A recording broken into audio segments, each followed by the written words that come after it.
Επιστρέψαμε λοιπόν για το τελευταίο μέρος του δελτίου παρέμβασης. Κοντά μας η κυρία Τάνια Ιακωβίδου, όπως σας είπαμε και πριν, υποψήφια στη δεύτερη περιφέρεια της Αθήνας. Καλώς ήρθατε, με τη Νέα Δημοκρατία. Και η κυρία Ιωάννα Κοντούλη, υποψήφια στη δεύτερη περιφέρεια επίσης της Αθήνας, με το ΣΥΡΙΖΑ.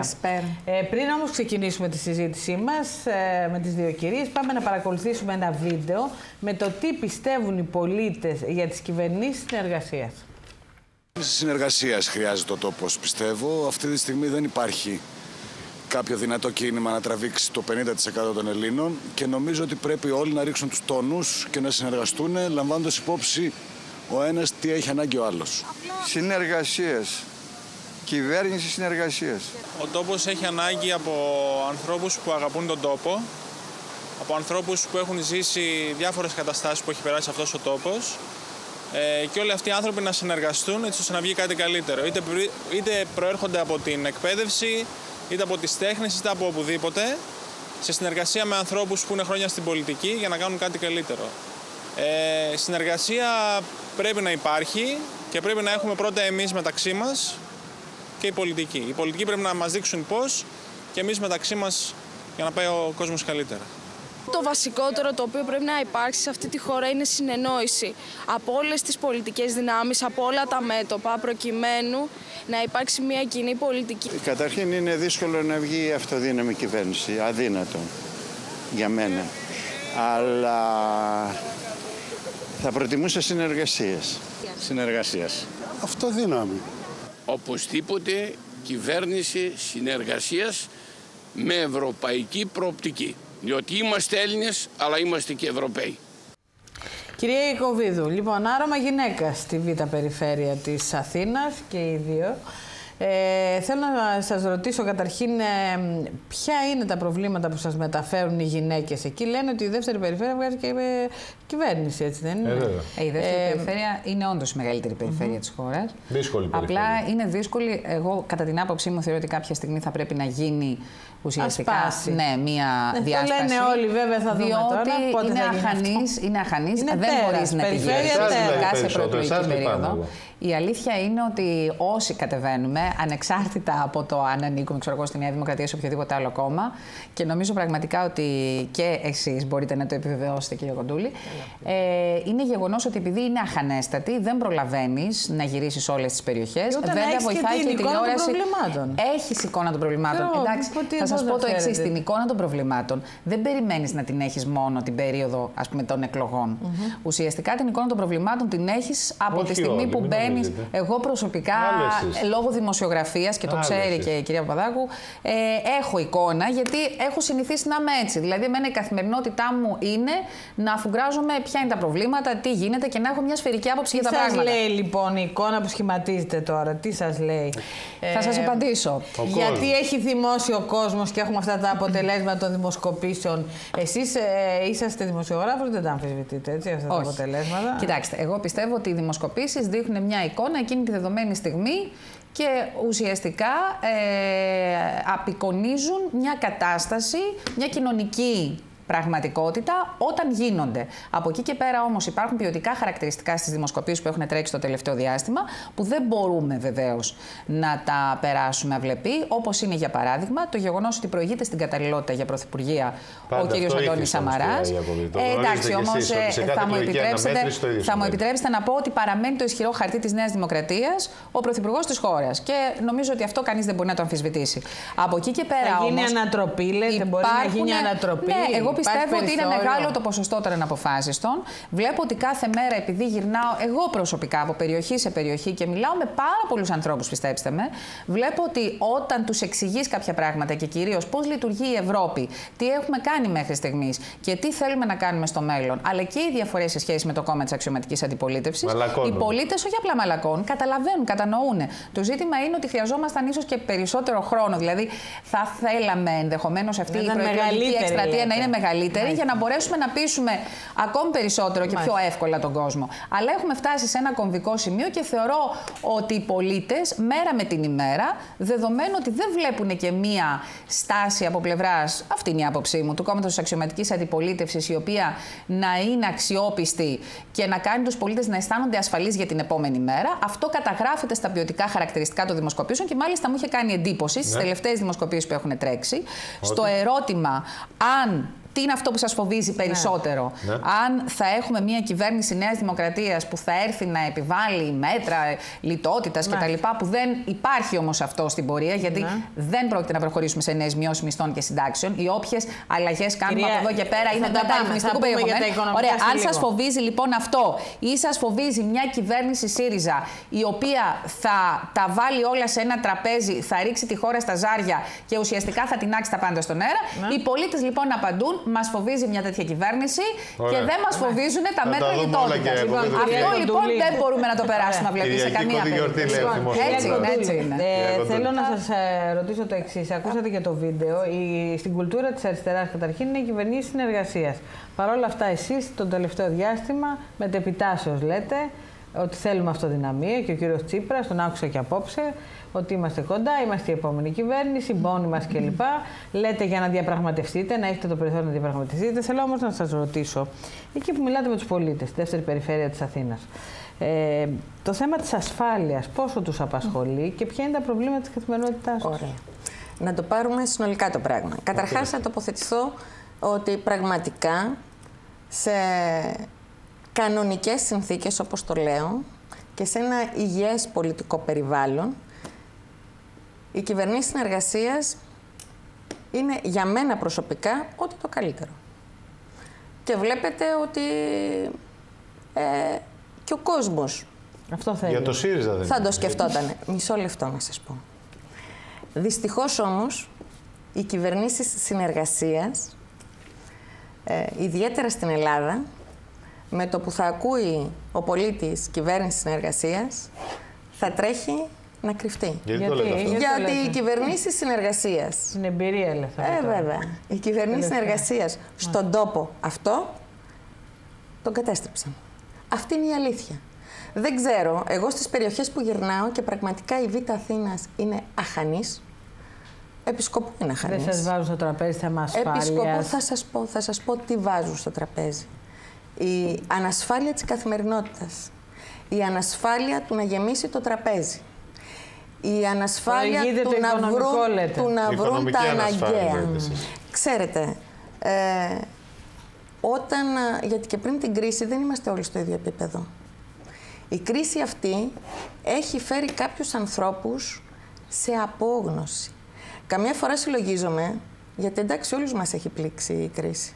Όλοι δυσκολευόμαστε. Αλλά κάποιοι άνθρωποι δυσκολεύονται πολύ περισσότερο. Εγώ θα τολμήσω να πω, περιλαμβάνοντας και τον εαυτό μου μέσα, καμιά φορά νιώθω ότι κρίνουμε λίγο από το μικρό κοσμό μας. Από τη δικιά μας καθημερινότητα, που μπορεί να είναι δύσκολη, αλλά όχι τόσο όσο κάποιων άλλων συνανθρώπων μας. Εάν συνεχίσει αυτό, εγώ φοβούμαι ότι μπορούμε να παίζουμε και σε έναν, θα τολμήσω να το πω, κοινωνικό κανιβαλισμό. Αυτό λοιπόν, η προτεραιότητα λοιπόν, να αντιμετωπιστεί, συγγνώμη να ολοκληρώσω, αυτό που πια δυστυχώς ήρθε και στην Ευρώπη. Ανθρωπιστική κρίση. Δεν κρυβόμαστε, δεν μπορούμε να κρυβόμαστε πίσω από το δάχτυλό μας. Κυρία Κοντούλη, μια σειρά μέτρων για την αντιμετώπιση αυτής της κρίσης. Αφήστε με λίγο να ολοκληρώσω. Ναι. Αυτό ακριβώς, γιατί και εγώ είμαι μια ανεξάρτητη συνεργαζόμενη, προέρχομαι από το χώρο της πολιτικής οικολογίας και συστρατεύτηκα σε αυτή την προσπάθεια γιατί θεωρώ, πώς να σας το πω, αλάρμ. Χτυπάει καμπανάκι κινδύνου πια. Για να βάλουμε ένα πάτο στο βαρέλι. Και να κάνουμε μια πιο χρηστική συζήτηση. Εσείς έχετε εξαγγείλει μια σειρά από μέτρα για την αντιμετώπιση της ανθρωπικής κρίσης. Είναι πασιφανές αυτό το οποίο λέτε, είναι πασίδηλο. Όλοι το παραδεχόμαστε, όλοι το ζούμε. Δεν είμαστε εκτός πραγματικότητας. Απ' την άλλη πλευρά όμως, για να αντιμετωπιστεί αυτή η κρίση ανθρωπιστική, χρειάζονται κάποια λεφτά. ένα ποσό το οποίο είναι αρκετά μεγάλο. Το ερώτημα το οποίο τίθεται λοιπόν και το θέτει κυρίως η κυβέρνηση και η Νέα Δημοκρατία είναι πού θα βρείτε αυτά τα λεφτά. Είναι κουραστικό, το ξέρω, αλλά είναι μια ερώτηση η οποία πιστεύω ότι πρέπει να απαντηθεί και για να γνωρίζει. Για τα πρώτα 9 νομοσχέδια που θα συνδέσουν πάλι το ρεύμα σε 300.000 ανθρώπους ένα. Δεύτερον, θα επαναπροσλάβουν περίπου 6.000, εγώ δεν σας λέω 9 που λέει η άλλη πλευρά, 6.000 ανθρώπους. Πού θα τα βρείτε τα χρήματα αυτά? Λοιπόν, εγώ θα πω το εξής. Αυτές οι ερωτήσεις που γίνονται με τέτοια επιμονή, δεν σας κατηγορώ. Αντιλαμβάνομαι ότι φτάνουμε σε σημείο. Όχι, εμείς τις κάνουμε. Και να μας κατηγορήσετε, κυρία Κοντούλη. Γι' αυτό το λέω. Δεν το λέω. Δεν αντιδικούμε. Πρέπει να τις κάνουμε. Και τις κάνουμε σε όλους, έτσι. Βεβαίως. Δηλώνουν τι? Ότι έχουμε κάνει μια αντιστροφή. Δηλαδή. Ποια? Ότι αντιμετωπίζουμε την οικονομία σαν νούμερα απλά. Η οικονομία είναι η ιεράρχηση προτεραιοτήτων, ξέρετε. Κατά την άποψή μου. Αλήθεια, η οικονομία είναι η οικονομία. Έχουμε άδεια ταμεία, κύριε Κοντούλη. Μισό λεπτό. Θα ήθελα η ερώτηση να γίνει ως εξής. Γιατί όλο αυτό το διάστημα δεν βρέθηκαν τα λεφτά?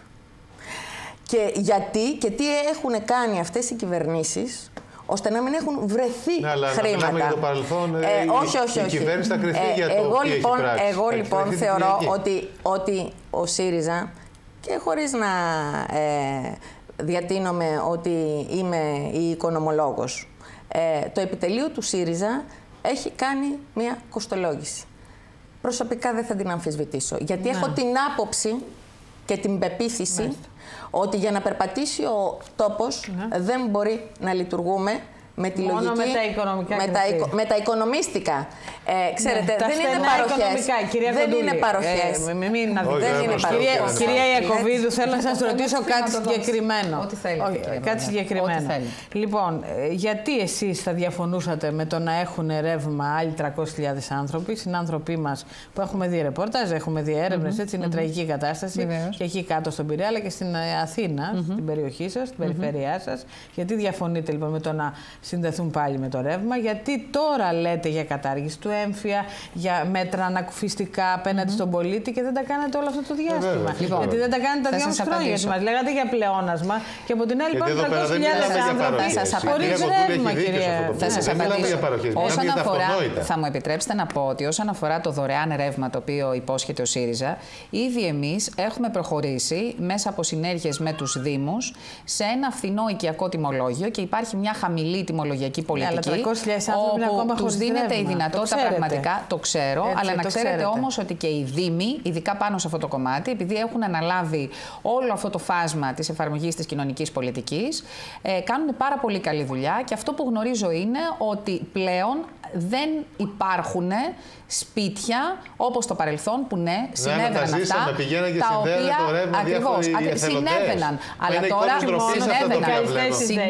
συνέβαιναν. Αλλά ακούστε με όμως, όταν σε βάζει η ΔΕΗ σε μια διαδικασία να πληρώνεις ένα ποσό το οποίο είναι, τι να σας πω τώρα, απειροελάχιστο και την ίδια στιγμή έρχεται το κράτος και σε βοηθάει επιδοματικά και με το ελάχιστο κειμένο εισόδημα για να μπορείς να έχεις κάποια χρήματα και άρα να είσαι συνεπής έστω και σε αυτό το ευτελές ποσό, αυτό λέγεται κοινωνική πολιτική. Εμείς δεν λέμε. Δεν είχαν ενταχθεί όλοι όμως. Δεν είχαν ενταχθεί γιατί δεν είχαν κάνει τη διαδικασία. Για να μπορέσει να ενταχθεί στο οικιακό τιμολόγιο, αυτό το φτηνό οικιακό τιμολόγιο, όπως λέμε, μέσα από τους Δήμους. Πεθάναν άνθρωποι. Ένα λεπτό. Πεθάναν άνθρωποι από τα μαγκάλια. Αυτό το δέχομαι που λέτε. Έχουν γίνει κάποια τέτοια περιστατικά. Δεν είναι όμως τόσο διωγγωμένο όσο ενδεχομένως θέλησε να το περάσει το κόμμα της αξιωματικής αντιπολίτευσης. Από εκεί και πέρα, στο κομμάτι τώρα που έχει να κάνει με το τι ακριβώς εμείς θέλουμε να κάνουμε, εμείς δεν υποσχόμαστε τίποτα παραπάνω αυτό που πραγματικά μπορεί να γίνει.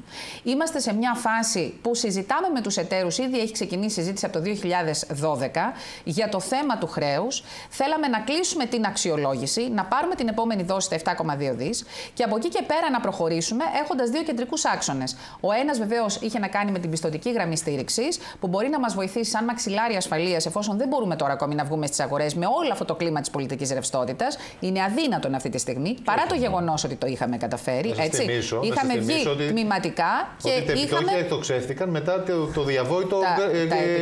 Τα επιτόκια, θα μου επιτρέψετε να πω ότι εκτοξεύτηκαν και φτάσανε τα βάνη, μόλις κατάλαβαν ουσιαστικά οι αγορές ότι μπαίνουμε σε μια διαδικασία όχι πολιτικής σταθερότητας, αλλά πολιτικής απεβεβαιότητας. Ακούστε, επειδή είστε δημοσιογράφος και παρακολουθείτε τα γεγονότα και έχουμε τα εξής δεδομένα. Ότι εσείς οι οποίοι ήσασταν πιο φιλικοί ή εν πάση περιπτώσει συζητούσατε με την Τρόικα όλο το προηγούμενο διάστημα, ουσιαστικά σας άδειασαν, δεν ήρθαν και με αποτέλεσμα να προκληθούν όλα τα γεγονότα τα οποία έχουμε, τα πολιτικά εννοώ, τις πολιτικές εξελίξεις. Από την άλλη πλευρά, οι άλλοι που δεν είναι τόσο ενδοτικοί, και όχι μόνο δεν είναι ενδοτικοί, είναι συγκρουσιακοί. Ναι, αλλά βλέπετε τα αποτελέσματα. Πήρε απόφαση η χρηματοδότηση να είναι για 2 εβδομάδες. Μετά ο ELA θα πρέπει να ξανασκεφτεί τι θα κάνει. Έχει ανοίξει το τραπέζι ότι το χρέος δεν είναι βιώσιμο, το λένε και κάποιοι άλλοι πια. Έχει ανοίξει το τραπέζι. Όταν λες ότι το χρέος δεν είναι βιώσιμο, κύριε Παπαδάκου, ξέρετε τι σημαίνει αυτό? Ότι αυτή τη στιγμή δεν μπορώ να βγω στις αγορές και αυτό σημαίνει επομένως ότι πρέπει να είμαι σε μια διαδικασία μόνιμης εξάρτησης. Μπαίνει στο τραπέζι. Και η χρηματοδότηση να προκύπτει μέσα από αυτούς και μέσα από αυστηρά προγράμματα μνημονιακού τύπου. Μήπως ήσασταν πολύ ενδοτικοί? Αυτό είναι το ερώτημα. Εμείς διαπραγματευτήκαμε και μάλιστα μπορώ να σας πω 3 συγκεκριμένα σημεία, όπου μέσα από τη διαπραγμάτευση αυτή υπήρξε και αποτέλεσμα. Γιατί και το φόρο κατανάλωση όσον αφορά το πετρέλαιο, να σας θυμίσω ότι δεν το θέλουν οι Ευρωπαίοι σε καμία περίπτωση να μειωθεί, παρόλα αυτά το μειώσαμε 30%. Και τις 100 δόσεις επίσης είχαν στυλώσει τα πόδια οι Ευρωπαίοι εταίροι και λέγανε όχι, δεν πρέπει να το κάνετε, το κάναμε. Και επίσης και το φόρο της εστίασης που το πήγαμε στο 13%, επίσης δεν το θέλανε, παρόλα αυτά το κάναμε. Θέλανε επίσης το νομοσχέδιο για τον έμφυα. Αυτά λοιπόν είναι τρία στοιχεία διαπραγμάτευσης. Ο έμφυα είχε σαν απότερο στόχο να μας βοηθήσει να μαζέψουμε έσοδα. Αυτό είναι. Ξέρετε πάρα πολύ καλά ότι για να μπορέσουμε να απαλλαγούμε από τη διαδικασία αυστηρής επιτήρησης και όχι για πάντα της επιτήρησης, γιατί το ξέρει πάρα πολύ καλά η κυρία Παπαδάκου, είναι έγκριτη νομικός, ότι μέσα στην Ευρώπη ούτως ή άλλως, επειδή είμαστε δεσμευμένοι και μέσα από το πρόγραμμα, αλλά και μέσα από τις συνθήκες τις οποίες υπογράφουμε, η επιτήρηση πάντα υπάρχει για τα κράτη. Δεν υπάρχει περίπτωση τα κράτη να μην επιτηρούνται. Επιτηρούνται και σε σχέση με τις πολιτικές που εφαρμόζουν. Δεν δίνουν παράλληλα 2 προγράμματα τα οποία φτωχοποιούν τον κόσμο. Και στη Γαλλία υπάρχει επιτήρηση. Βεβαίως. Και στην Ιταλία υπάρχει, αλλά το ζήτημα όμως είναι το εξής, ότι εδώ στην Ελλάδα είχαμε, κυρίως αυτό ήταν το πρόβλημά μας, όχι τόσο το χρέος, γιατί και άλλα κράτη έχουν μεγάλο, υψηλότερο χρέος. Το θέμα λοιπόν ήταν τα ελλείμματά μας. Αυτό λοιπόν που καταφέραμε, το ταμιακό. Αυτό λοιπόν το οποίο καταφέραμε ήταν αυτό να κάνουμε. Να μηδενίσουμε λοιπόν το έλλειμμα. Και αυτό ήταν το πιο σημαντικό βήμα. Και αυτό είναι, ξέρετε, ο άσος στο μανίκι μας αυτή τη στιγμή, που μπορούμε να το χρησιμοποιήσουμε απέναντι στους Ευρωπαίους εταίρους. Κυρία Κοντούλη, εδώ υπάρχει το εξής κενό κατά τη γνώμη μου σε όλα αυτά που λέγονται από τα περισσότερα στελέχη του ΣΥΡΙΖΑ. Και είναι αυτό που έθεσε τώρα μόλις η κυρία Ιακωβίδου. Δεν είναι το χρέος, πραγματικά πολλές χώρες και η Γερμανία έχει χρέος, αλλά είναι το ταμιακό έλλειμμα της Ελλάδας. Και θα ήθελα να μου πείτε όσο μπορείτε με σαφήνεια, εντάξει, ξέρω ότι αυτό είναι και θέμα οικονομολόγων, θέμα ειδικών, αλλά όταν απευθύνεστε στον κόσμο για την ψήφο του πρέπει να το πείτε με σαφήνεια, πού θα βρείτε τα χρήματα και αν υπάρχει περίπτωση να βάλετε χέρι στις καταθέσεις. Γιατί εγώ άκουσα τον κύριο Σαμαρά απόψε που λέει αυτά δεν βγαίνουν αν δεν μπει χέρι στις καταθέσεις. Τις μεγάλες, τις μικρές, δεν ξέρω. Να ξεκινήσουμε λίγο, να ξεκαθαρίσουμε με την κοινή λογική. Γιατί εγώ εξακολουθώ να ισχυρίζομαι και να επιμένω ότι τα οικονομικά δεν είναι μόνο θέμα ειδικών. Χρειάζεται να αποφασίσει η κοινωνία τι θέλει να κάνει, να βάλει τις προτεραιότητές της και μετά οι ειδικοί, οι οικονομολόγοι να δουν το σχέδιο. Δεν θα αποφασίσει, δεν θα κάνετε δημοψήφισμα. Όχι, θα ψηφίσουν οι άνθρωποι, γι' αυτό καλούνται στις κάλπες. Θα ψηφίσουν. Ναι. Με άλλα λόγια, για να σας το πω πιο απλά, για να το καταλάβει, εσείς το καταλαβαίνετε, να το καταλάβει και ο τελευταίος τηλεθεατής αυτή τη στιγμή. Στην αρχαία Ελλάδα θέλανε υδραγωγείο. Δεν αποφασίζαν ότι θέλουν ένα υδραγωγείο. Λέγανε θέλουμε να μεταφέρουμε το νερό από εδώ εκεί. Και πήγαιναν στον ειδικό να τους χτίσει το υδραγωγείο. Δεν ερχόταν ο ειδικός να χτίσει το υδραγωγείο. Ήταν άλλο. Πολύ ωραία. Τι ωραία που τα λέτε. Εσείς μιλάτε για δημοψηφίσματα. Γιατί σας τα λέω, δεν μιλάω για δημοψηφίσματα. Ναι. Μιλάω για την προτεραιότητα που βάζει τις αποφάσεις, γιατί έχουμε τρελαθεί είναι πια. Οι αποφάσεις είναι πολιτικές. Πάμε λοιπόν. Ναι, πάμε στο πρακτικό τώρα. Το χρέος λοιπόν το ξεκαθαρίζουμε. Το ένα, το χρέος είναι μη βιώσιμο. Δεν μου αρέσει κιόλας αυτή η λέξη. Θα πω μη εξυπηρετούμενο. Χρειάζεται κούρεμα. Δεν το λέω εγώ. Το λένε εκπρόσωποι του Δουνουτού. Ο ΣΥΡΙΖΑ λέει το Μάρτιο θα πληρώσετε τις υποχρεώσεις. Ακούστε με λίγο. Από πού, αυτό λέμε. Αφήστε με λίγο να τελειώσω. 291 δις θα πρέπει να δώσουμε σε τόκους και τοκοχρεωλήσια στα επόμενα 15 χρόνια. Δηλαδή μέχρι το 2030. Το ποσό είναι αδιανόητο. Τεράστιο. Ακούμε ιστορίες και μας κουνάνε το χέρι και μια τρομοκρατία η οποία δεν ισχύει και το ακούμε πια ότι δεν ισχύει.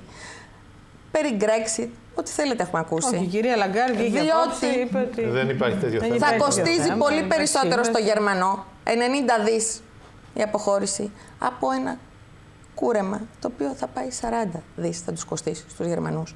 Λοιπόν, για να σταματήσουμε, όταν πας να διαπραγματευτείς, πρέπει να είσαι ξεκάθαρα από ποια να έχεις τοποθετηθεί σε κάποια πλευρά του τραπεζιού.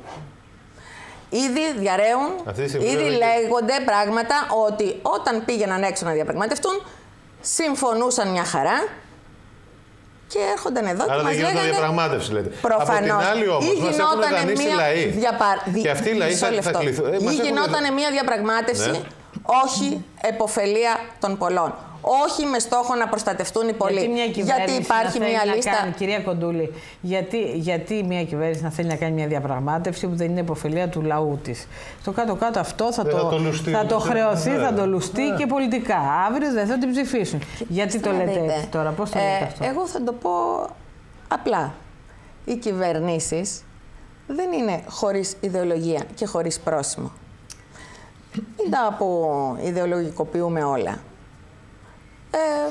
Εξάλλου είναι σαφές το ποιος ωφελήθηκε. Το 1% ωφελήθηκε. Ωφελήθηκε σε αυτόν τον τόπο. Και το 99% καταστράφηκε.